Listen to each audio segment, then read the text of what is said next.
ど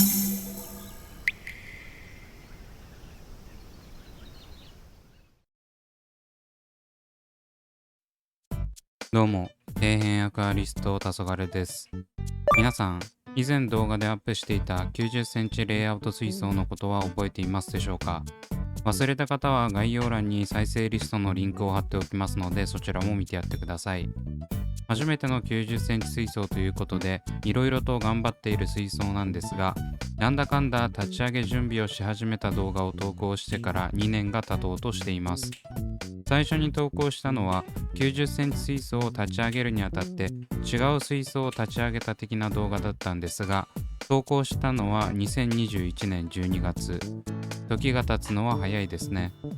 前回の90センチ水槽動画からも3ヶ月くらい経過しているので、そろそろ牛歩で進むこの90センチ水槽の状況を報告していきます。というわけで、いつものさらっとおさらいから。さすがは90センチ水槽ということで、陰性水草の調子がすこぶるよく荒ぶりすぎていたので、必要な分以外は間引く感じですっきりさせたところまでが前回のお話でした。実はあれだけ陰性水草を購入してたくせに、レイアウトに本格的に組み込むのは初めてで、全然勝手が分かってないんですよね。ミクロソリウムなんて何度も購入してましたが、使ってるのはこの90センチ水槽以外ありません。かろうじてアヌビアスは30センチキューブで使ってますが、それ以外はほぼ陰性水草ないんです。もはや水草コレクターみたいになってるんで、他の水槽にも使っていきたいですね。でも大体は有形層とか使っちゃうから陰性水草の出番がありません。皆さんは結構有形層と陰性水草ってレイアウト水槽で混ぜて植栽しますか？教えてもらえると嬉しいです。そんな感じでいろいろ悩みながらも進んでいるこの水槽。意外と使っている陰性水草は貴重なもので、間引いた水草もダメにしたくないんですよね。というわけで今回はそんな貧乏症のために水槽をなぜか立ち上げていきます。どこに立ち上げるんだよって話なんですが、こちらはだいぶ前に増設した水槽台の下段部分ですね。上にはもうほとんど動画には登場していないクリプトコリネオンリー水槽があります。もちろんこちらも以前購入した中古 ADA 水槽を使用するということで、マットはしっかりと分厚いチャームブランドのプロテクションマットを使用。このマット ADA ほど高くない割に ADA に負けない品質してるのでいいんですよね。結構おすすめのマットです。ただこれは仕方ないことなんですが、丸めた時の型がついているためセットするのが若干面倒。特に30センチキューブ水槽を2つ並べる関係上、ポンと置けないんですよね。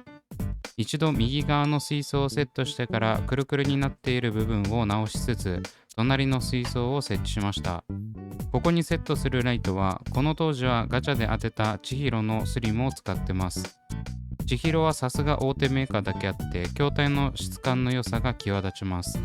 その分ごつい印象で、スリムというのは名前だけで、スタンドから何までガッチガチのガチムチです。オプションパーツなしで吊り下げとかできたらいいんですけどね。続いては肝心のフィルターを用意していきます。今回は間引いた水草を保管するのが目的なので、水槽内の水を回すことだけ考えてます。なので露材は一切使いません。使用していくのはいつもの廃盤エデニックシェルと V3。これがないとうちの30センチキューブ水槽は始まりません。やっぱ床と高低差が少ないところに水槽を設置する場合は、こういったコンパクトなフィルターが役に立ちますね。続いて出てきたのはアリエクで購入したクソ安給水パイプ。こちらは内径 12mm 外径 16mm の太めのパイプになっています。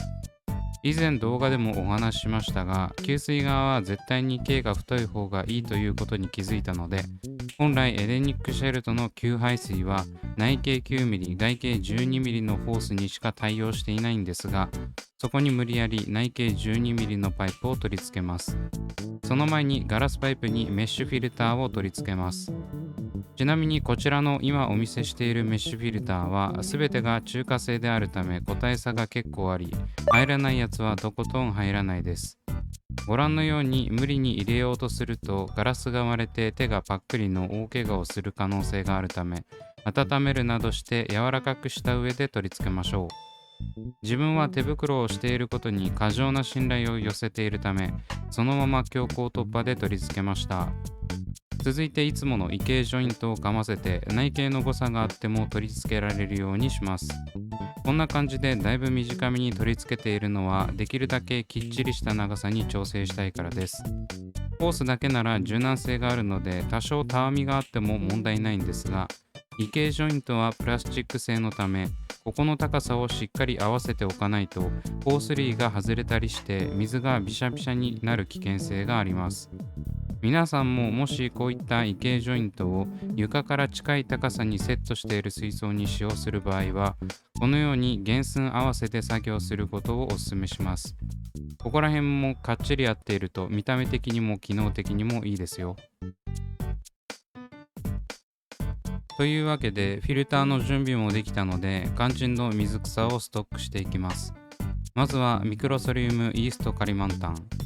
この水草マジでお気に入りで、トライデントと同じ三つ股に分かれる葉の形状をしているんですが、高さが高くならないので小型水槽にも使いやすいんですよね。市場では全然流通していないので、これだけは死守したいところ。もう一つはミクロソリウムウィンドナロー K です。これも珍しいミクロソリウムですね。買うと高いんですけど、メルカリで大昔に購入してから大量に増殖しております。これも葉先が枝分かれする面白いミクロソリウムです。なんか作業してる間に水草が乾燥するのが怖かったので、先に注水しておきます。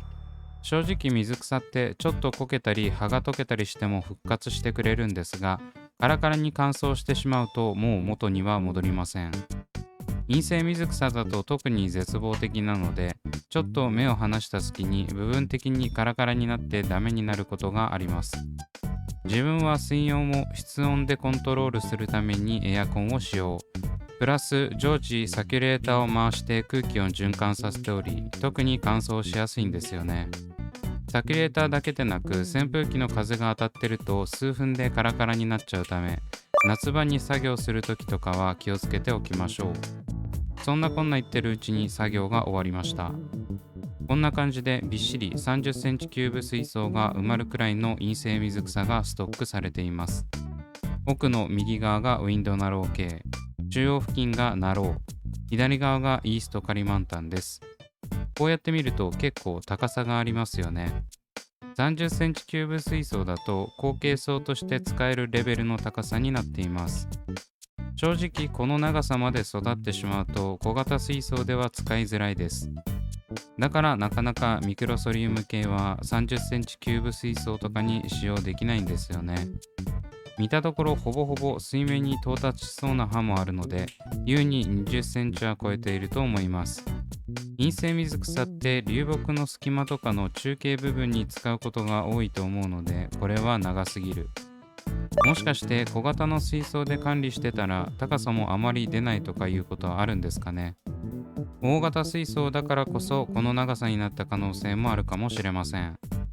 そして手前には南米ビローモスとピーコックモスをストックしています。どちらも三角の葉を展開する綺麗なモスなんですが、特にピーコックモスは南米ビローモスの上位互換的な存在だと感じています。見た目はほぼ変わらないんですが、色味は若干南米ビローモスの方が明るく、ピーコックモスの方が深い緑色をしています。それ以外の違いとしては活着力が上げられ、南米ビローモスは活着力が弱いのに対してピーコックモスは結構しっかり活着してくれるため、流木と組み合わせて使うのに向いています。こちらも大切に保管しておきたいですね。ただ実はこの水草たち大きな問題がありまして、まだすぐには他の水槽に使用することができないんです。その理由は何なのかというと、スネールがついていることです。実は90センチ水槽のスネールは根絶ができておらず、しっかり大繁殖してるんですよね。最強の薬剤であるキプラミンを投与したので大丈夫かと思ったんですが、他の30センチキューブや60センチ規格水槽とは水量が圧倒的に違うため、根絶には至らなかったようです。もしかすると陰性水草が密生しすぎて薬剤がしっかりと循環していなかったのも根絶できなかった理由かもしれません。もっと大量に入れればしっかり根絶やしにすることができたと思うんですが、さすがにその勇気はありませんでした。なのでこの水槽でキュプラミン漬けにしてスネールをしっかり根絶してから他の水槽に移そうと思います。正直この水槽を立ち上げたのもそれが理由であり、生体を入れずに安心してキュプラミンをドバドバ投与することが目的なんです。じゃないとうかつにこの水草たちを移動できませんからね。だから露材も入れずに水を回してるだけにしてるんです。さすがに水草にもダメージはあるかと思いますが、生態に影響があるより万倍増しなんでこれが最善です。ケプラミン投与についていけない水草は自分の環境では淘汰されるのもやむなしという覚悟を持ってやっていきます。それくらいスネールがついている可能性がある水草は他の水槽には使用できないんです。そんな感じで90センチ水槽で大繁殖した貴重な陰性水草と一緒に大繁殖したスネールを根絶させるための水槽も準備したので、しっかりと薬剤投与をしていきます。次回はなかなかえげつないことになっている90センチ水槽の様子をお届けする予定なのでお楽しみに。というわけで今回はここまで Twitter と Instagram をやっておりますので、そちらを見ていただけると嬉しいです。それではご視聴ありがとうございました。